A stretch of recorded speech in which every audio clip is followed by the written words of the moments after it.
Kasi parang naman niya, parang may spring, di ba? Nakita naman yung parang. Then pag punta nyo ng reverse, wala ka kanan, hindi ka pababa. Halos, sanay na naman sa first gear, second gear. And ito, na-review na natin naman. Kumbaga, re-reverse ko lang. Okay, paano ba yung magiging sistema natin?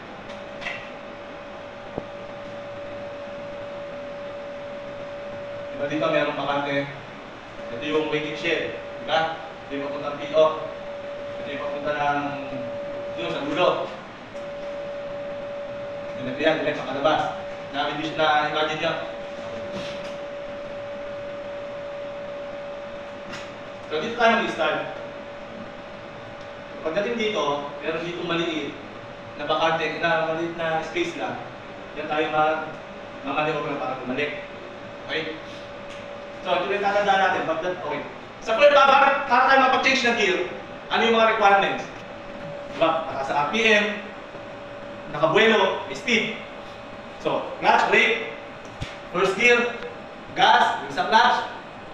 Pag-arangkada niya, diba sabi siya ng 20 km/h, yan yung maximum speed ng primera. Pero hindi natin kailangan abutin yun. Pag sa primera, ma-reach lang na, gumalaw lang yan, makakuha lang ng buelo, pwede na kami change gear, second gear. Okay? Dahil pag nag-change gear kayo, kailangan makakuha kayo ng momentum, yung bilis. Kailangan nakaka-ano na yan, nakabuelo. So hindi pwedeng pagka-clutch nyo, ganito dapat ang sistema natin. Nakabuelo na kayo, matakbo na. So pag tayo nag-first gear, bago nyo diba dapat makakapag-full release tayo? Anong sabihin ng full release? Nabitawan ng clutch, yung clutch pedal, ay baba nyo pa nyo. Diba? Dalis nyo ang paa sa clutch pedal. Then, papasok sa second gear, clutch. Pag umapak ng clutch, ang gas, bitaw.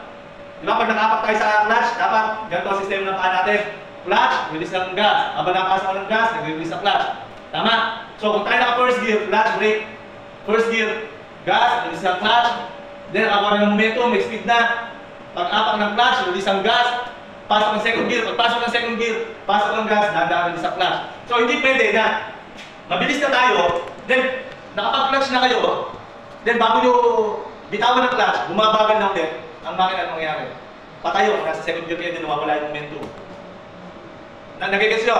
Kailangan yung bilis, nung na-reach nyo yung momentum, yung bilis, nung magkapasok ng second gear, nung pinasok nyo yung second gear, dapat yung pa rin yung bilis, pag-release nyo ng clutch. Hindi naman kailangan sobrang bilis na bitawan ng clutch. Kasi yung mangyayari sa atin doon, yung may dragging, gano'n, di ba? So pagpasok nyo yung clutch, dahan-dahan pasok, ang gas, pasok na agad, ang clutch, release. Ang release hindi katulad ng release sa first gear na sobrang bagal nyo. Kasi pag full release na kayo eh. Pagdating ng second gear, dapat full release ang clutch. So full release ang clutch, mas mabilis compare sa pag-release nyo sa first gear. Pero hindi naman pwedeng iniwanan yung pag... Ganun din, dapat ramdam nyo yung bigat ng clutch. Tandaan nyo, dapat ramdam nyo pa rin, pero hindi ganun makabilis. Mas mabilis na konti sa pag-release nyo sa first gear. Nagigets nyo ba? Clutch, brake, first gear, pasok ng gas, release ang clutch, then may speed na. Tandaan nyo, pag naka-release ang clutch, ang nagdadala na ng bilis, ano? Ano na nagdidikta ng bilis? Accelerator na. So, yung nagdidikta. So, pag naka-release nyo ang clutch sa first gear, dagdag ng konti ng gas para maka-accelerate, para makakuha ng momentum, makabuelo, then pag naramdaman nyo, bubilis na. Clutch, siyempre, bitaw ang gas, pasok ng second gear, pasok ng gas, release ang clutch. Okay? So, pag mas madiin ang gas, mas mabilis. So, siyempre, as a beginner, kung hindi nyo kaya kontrolin ang bilis, kontrolin nyo, kung hindi nyo kaya, kasi pag masyadong mabilis, anong nangyari sa iba? Ang lalaki ng galaw sa manibela. Pag kayo mabilis, malaki ang galaw sa manibela, malaki ang movement na sasakyan. Pag kayo mabilis, ang galaw ng manibela niya, kapatak kasi lang yan. Kasi mabilis kayo eh. Diba? Kung kayo mabagal, malaki galaw nyo, siyempre, matagal mag-react yan. Mabagal kayo. Pero kung mabilis, then ang laki ng react sa manibela, malaki din ang galaw niya. Mas malaki ang galaw niya. Pag tumatakbo na, wala namang kailangan na nagdadrive dyan. Tanoorin yung mga nagdadrive. Ang galaw ng manibela niya. Wala din yung tumatakbo na mabilis, gawin mo ng gano'n. Mag-i-speed yan. Para kayo ano kayo niya. Drifting kayo niya. So, galaw ng manibela niya. Napakalakas lang. Okay? So, ganun din. Pagpasok ng third gear, okay, mabilis na yung second gear. Clutch, release ang gas, pasok ng third gear. Ganun din. No? Sa first gear lang natin nilalaro ang clutch. Sa second gear, nangyayari din na nilalaro ang clutch. Okay, depende. No? Pero normally, sa first gear, naglalaro ng clutch. Okay? So, pag tayo pabalik, so pag ganitong curve, ano dapat ang gawin natin? Pag curve. Siyempre, slow down. Curve din. Diba? Plus, dapat na hindi nyo kita kung may papasok dito. So, pagdating natin dito, diba, ito yung mga pointers. Diba, ito yung bakod. So, mula dito, bago natin ma-reach yung dulo ng bakod, nag-mi-minor na tayo. Sa mi-minor. Bakod na. Bakit? Kasi mag-mi-minor tayo dito. Yan yung division ng kalsada, ha? Hindi nyo alam, may parating dito. So, babagal kayo dito. Slow moving. Parang yung ginagawa natin dyan, hindi nyo kailangan mag-stop. Slow moving. So, para tayo makapag-slow moving saan? So, pwede tayo sa first gear. Dito. No? First gear. So, kung mula dito na tumahandang tayo, alam nyo, curve, anong gagawin nyo? Mag-minor na kayo.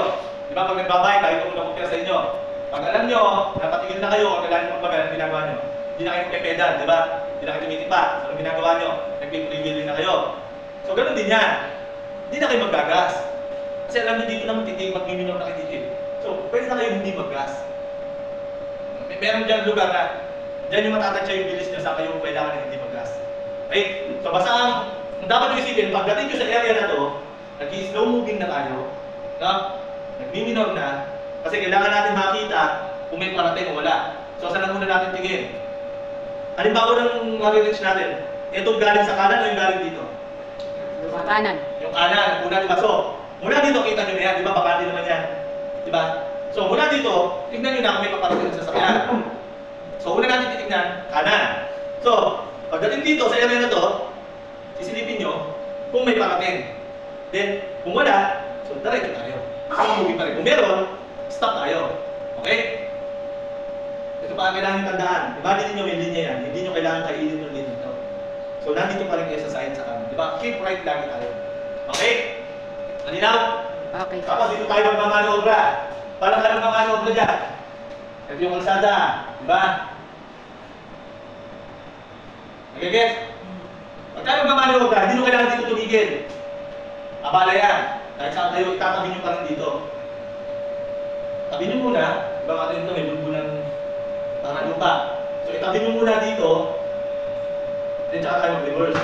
Balik. Naintindihan? Naintindihan na lahat? Malinaw? Any question? Aba, ay hindi kayo pwede pa sa itong pagdating nyo doon. Baka mamaya, bagayin yung mga nandito. Any question? Malinaw? Sa gear? Malinaw? Malinaw na sa gear? Malinaw na sa gear, ha? Malinaw na yung gagawin nyo dito, tsaka dito. Doon tayo, sige. Malinaw, ha?